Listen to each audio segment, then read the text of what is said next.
Hello everyone and welcome to your lesson of physics. In this video today I'm going to show how do we use different methods to charge different objects. So methods of charging from the chapter of static electricity, and in the new syllabus it is known as electrical charges. Now first of all, which method do we have to choose depends on the object itself. Now first of all, for the insulators, the objects that are not conductors, we use the method of friction to charge them, and the conductors are charged by the method of induction. So these are the two methods which we have to study according to the O-level physics syllabus. Now first of all, let us discuss the method of charging by friction. The first step is, once the objects have to be charged by the method of friction, we need to rub the two objects that need to be charged. So for instance, we have a rubber, we have fur, and we're rubbing it with a rubber rod or any other rod it can be. So what happens is, there would be, when these two objects are in contact, there would be friction, and due to that friction heat would be produced, and that heat would be absorbed by the electrons of the two bodies in contact with each other. In the next step, so between the two materials, between the two bodies, the material with the weakly bonded electrons will lose the electrons, because the electrons would not be strongly held by the nucleus of that of its atoms, so it'd be more susceptible to lose the electrons. And once those electrons are being removed from that object, they'll be gained by the other object that is in contact with the other one. After that, once the electrons are transferred from one body to another, both the objects become equally and oppositely charged, or equal and oppositely charged. So what that means is, if there is a charge of +3 on one of the body which has lost the electrons, then there would be a charge -3 on the other body which has gained the electrons. And the sum of charges, the algebraic sum of charges on both the bodies, would be 0, because previously, before they were in contact with each other, the sum of the charges was initially 0 as well. How do we know? Because the first body was neutral, 0 charge on it, and we add the charge of the other body which was also neutral, the sum would again be 0. So initial charge would always be equal to the final charge. The sum of initial charges would always be equal to the sum of final charges on the two objects. Well, this statement is also known as the law of conservation of charges. Now in this process, the body which has lost the electrons, or the body from which electrons are moved away, it gains positive charge, and the body that gains the electrons, it gets a negative charge. Now here we have an example. Alright, so if we compare the piece of cloth with the perpex rod, it turns out that the perpex rod has more number of free electrons. Now the thing is, how do we know that, or do you need to memorize it? The answer is no. In the questions, you would always be given with this statement directly or indirectly, like which one of these two objects contain more number of free electrons.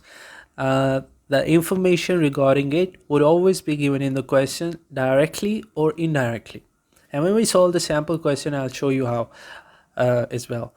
Now, first of all, if you rub these two, like I said, this information is given, and for this case, it was given that the perpex rod comparatively contains more number of free electrons or contain more loosely bonded electrons. Now, before rubbing, the piece of cloth was neutral because it has equal number of positive and equal number of negative charge on it, so overall it's neutral. The perpex rod is also neutral. And then what is the sum of the total charge of these two objects before rubbing? And the answer is 0 plus 0. The sum of the two charges would also be 0. Now, what happens after we rub these two objects with each other? Like I said, in this question, it was given directly or indirectly that perpex rod contains more number of free electrons compared to the piece of cloth, or more loosely bonded electrons compared to the piece of cloth. So some of the electrons from the perpex rod would be transferred to the piece of cloth. So let's say 1, 2, 3. Three of these electrons have now been transferred from the perpex rod to the piece of cloth. So I'm going to shift these 3 electrons from the perpex rod to the piece of cloth. So let's just raise off these electrons from here. Right, so I'm going to raise off, yeah. So first of all, let us add 3 extra electrons in the piece of cloth that are coming from the perpex rod. So 1, 2, 3. 3 extra electrons being added, which are coming from the perpex rod. And once 3 electrons have been removed from the perpex rod, it will now have deficiency of 3 electrons. So 3 electrons which went over there, we just cut it off. All right, so it's only left with 2 electrons now, and there are 1, 2, 3, 4, 5 positive charges on it. Now after rubbing, the electrons from the perpex rod have now been transferred to the piece of cloth. What is the overall charge on the piece of cloth? Well, since it has 3 extra electrons, so the overall charge on this one would be -3.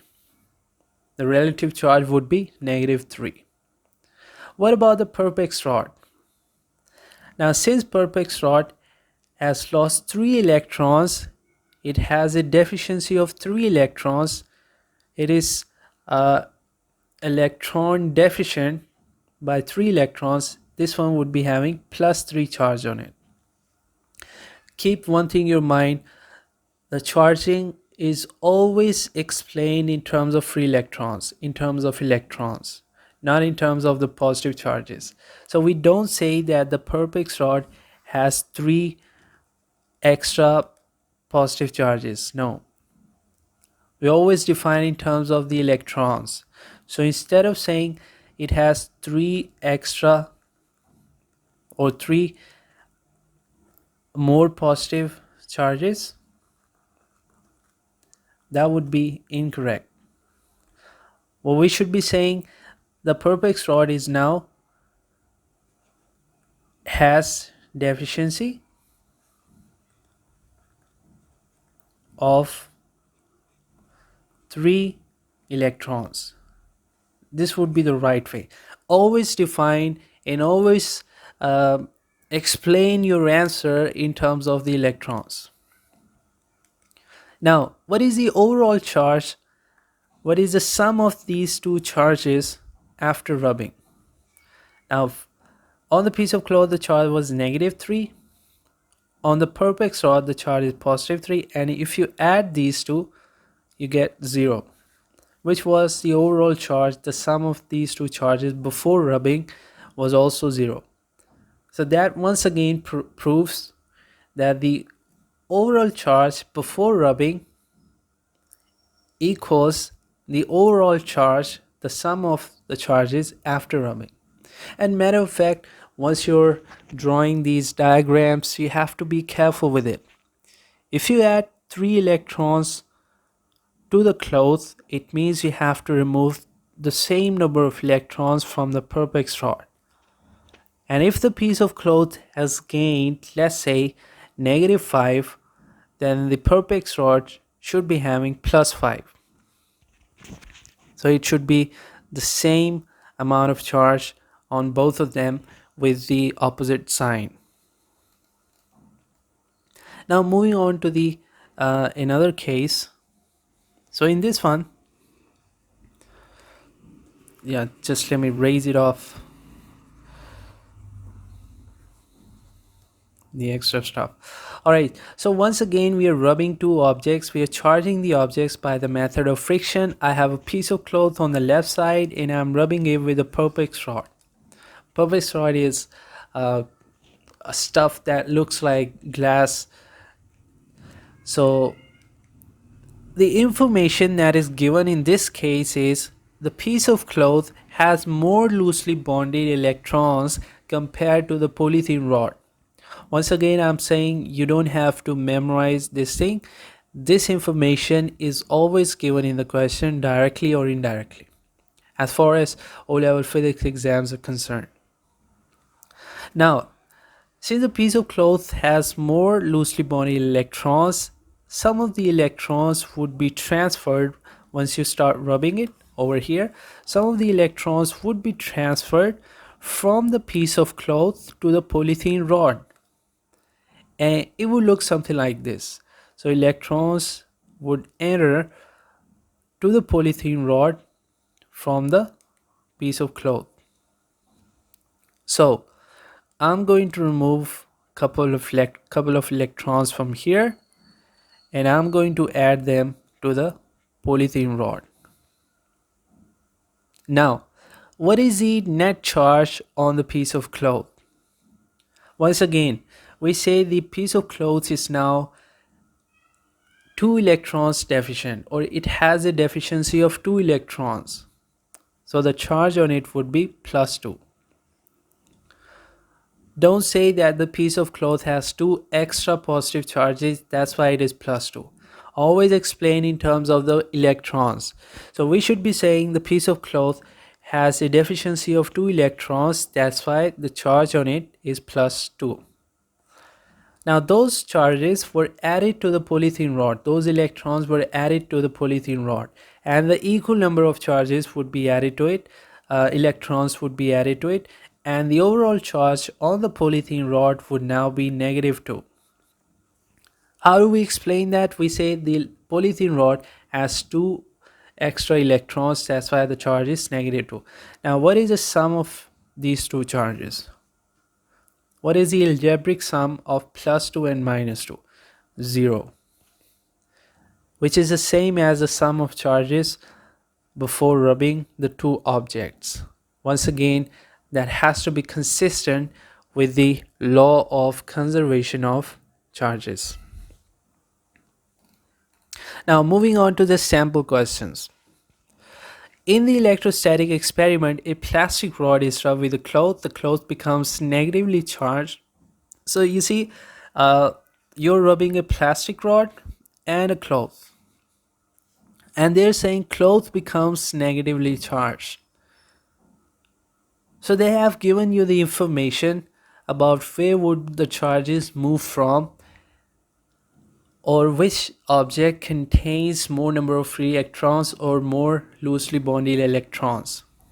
Now since they have stated the cloth becomes negatively charged, it means the cloth has gained the electrons, or the electrons have moved from the plastic rod, meaning the plastic rod was having more number of free electrons, or more number of loosely bonded electrons, or more number of electrons, however way you want to say that. So like I said, information would be given directly or indirectly, and in this question you see in the very second sentence they have stated this fact: the clothes become negatively charged. So you now know that you had the plastic rod and you had the cloth. So from the rod, the electrons move towards the cloth. So it has more loosely bonded electrons, the rod. And that's the only way that the cloth would gain negative charge, and you'll be left with rod with the positive charge. Now, which diagram shows the charge on the rod? Like I said, rod would be left with positive charge, and describe the movement of charges. So first of all, out of these options, I'm going to discard any option that explains the answer in terms of protons. For example, this one, because I said the charging has to be explained in terms of electrons, so B thrown out the window, can't be the answer. And D, D also explains the answer in terms of protons, straight away out the window. And we are left with option A and option C. And like I said, if cloth becomes negatively charged, then the rod would become positively charged. So A says electrons from the rod onto the cloth. C says electrons move from the cloth onto the rod. Had the electrons moved onto the rod would have been negatively charged, not the cloth. So C is not the right answer. That leaves us with answer A. Here we have another question. Figure 5.1 shows a nylon rod being rubbed with a woolen cloth. How do we know where would the charges move from? Would the electrons move from nylon rod to the cloth, to the woolen cloth, or from the woolen cloth to the nylon rod? The hint about that must have been given in the question. So let's see. The rod becomes negatively charged. The very next sentence, they have given you the hint. And if the rod becomes negatively charged, that means the rod has gained electrons from the cloth. So you had the woolen cloth and you had the nylon rod. So the rod becomes negatively charged. That implies electrons from the cloth have now been transferred to the rod. So cloth would be left with the positive charge, rod would be left with the negative charge. Cloth would be having more loosely bonded electrons.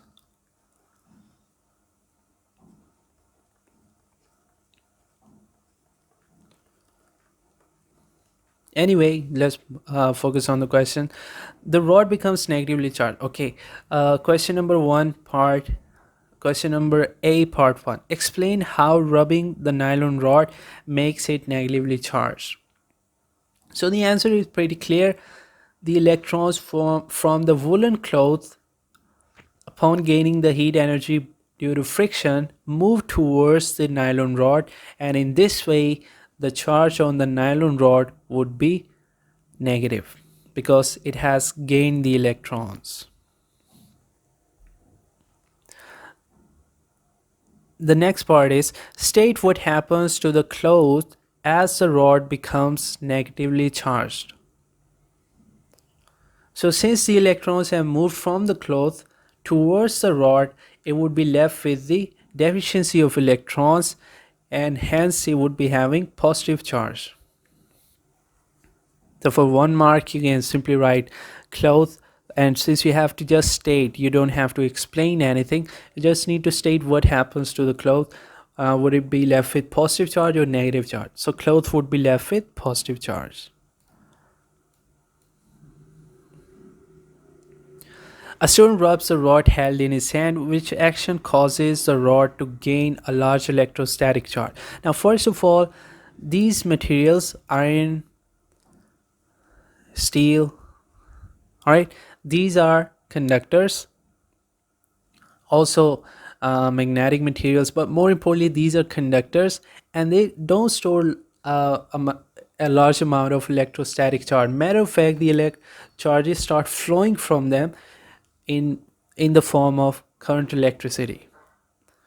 So the only thing that would result in static charge The charges that do not move would be with the objects that are insulators, or in the case when both the objects are insulators, and in this case it is polythene rod and woolen duster.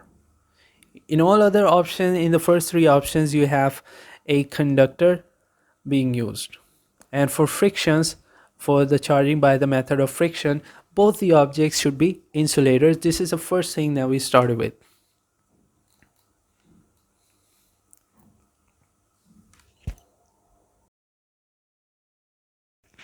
All right, now we have the other topic, charging by induction.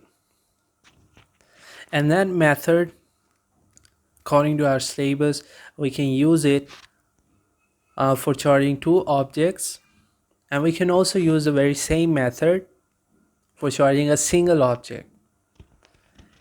And when we are charging two objects, let's say object A and object B, both the objects would be left with opposite charge, equal and opposite charge.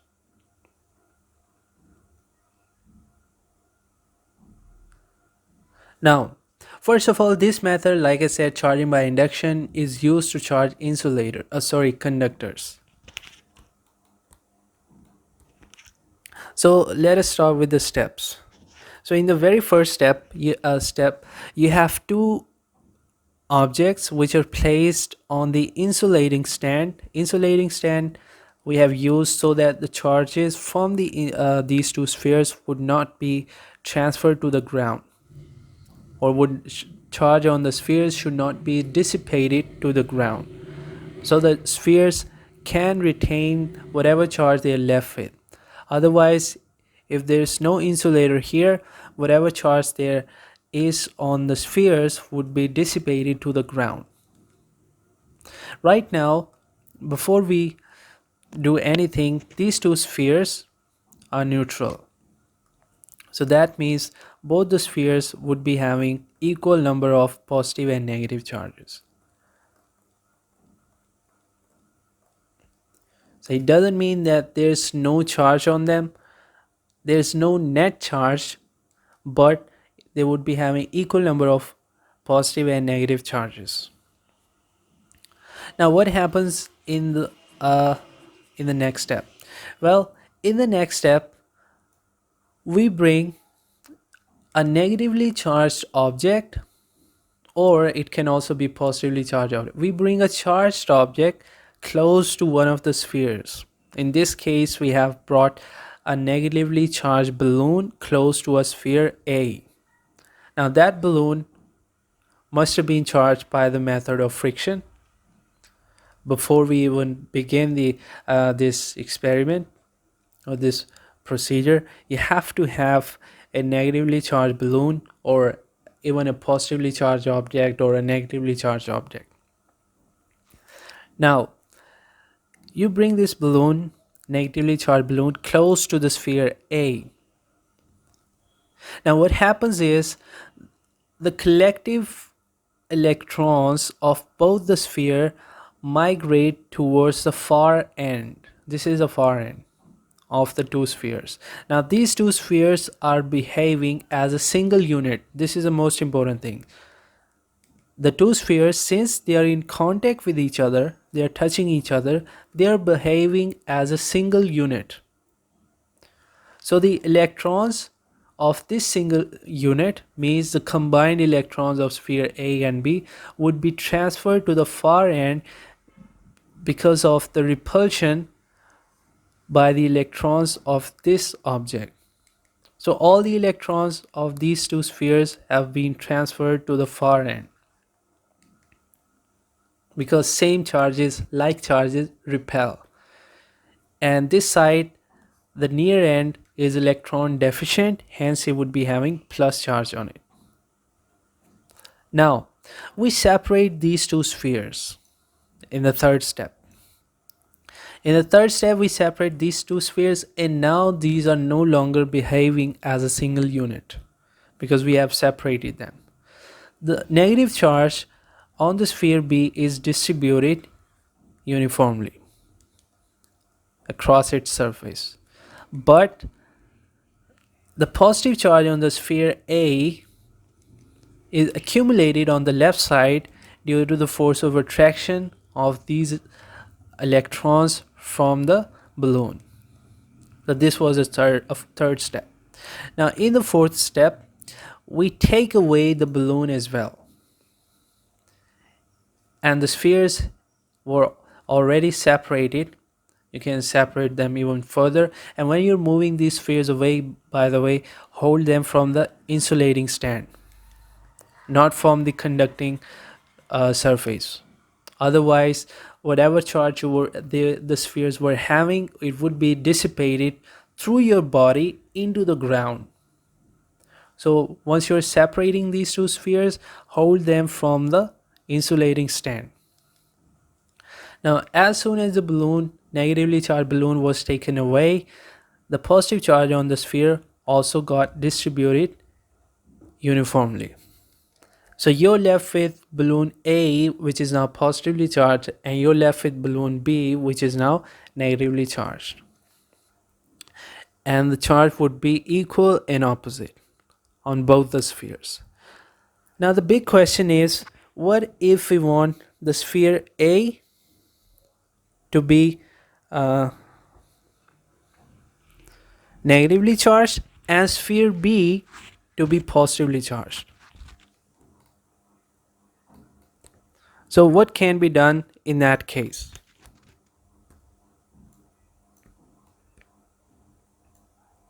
Once again, the question is, you want the sphere A to be left with negative charge and sphere B to be left with positive charge.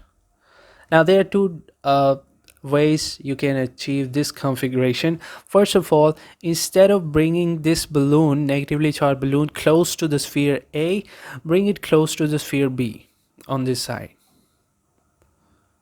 So what would happen is, in this step, this was your sphere A, this was your sphere B, and you bring the balloon, negatively charged balloon, close to the sphere B. Now what happens is, all the free electrons would be accumulated towards the sphere A, and positive charge would be accumulated towards the near end, which in that case is the right side of the sphere B. And once you separate them, A would be left with negative charge and B would be left with positive charge. This is one of the way. Another way is that instead of bringing the negatively charged balloon, you bring a positively charged object. So in that case as well, you have the two spheres A. Yeah, it's okay, I can draw here. Sphere A and sphere B. And I'm bringing a positively charged object. Let's say it's a positively charged rod. So what happens is, the close end, due to the attraction, would accumulate all the negative charges on the sphere A, and the and the away end or the far end of the sphere B would be having like charges with respect to the rod, which is the positive charge. And once you separate them, A would be left with negative charge and B would be left with positive charge. So this is what we do in charging two spheres or two bodies by the method of induction. Now I have, like, from exam point of view, how to use the key terms and everything I've written here in my notes. I'll be attaching a PDF link of this one. You can download it from there.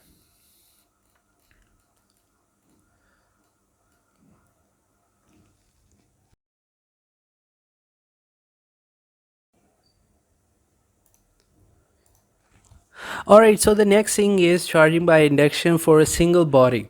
So we have a single sphere that is placed on an insulating stand, and it was neutral, and we need to charge this sphere. Neutral means it had equal number of positive and negative charges.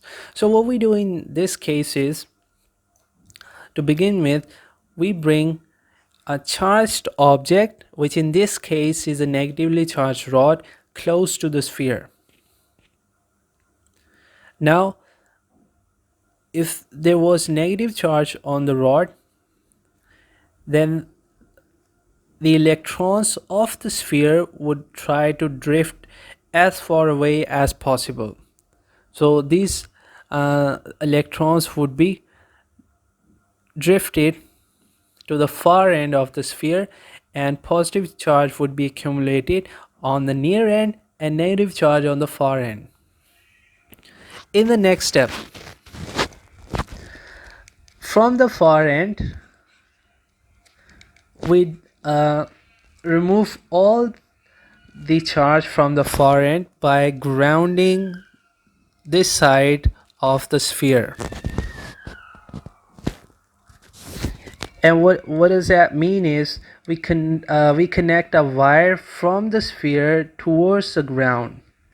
Now what happens is the free electrons from the sphere migrated towards the ground. Ground or earth is a reservoir of electrons.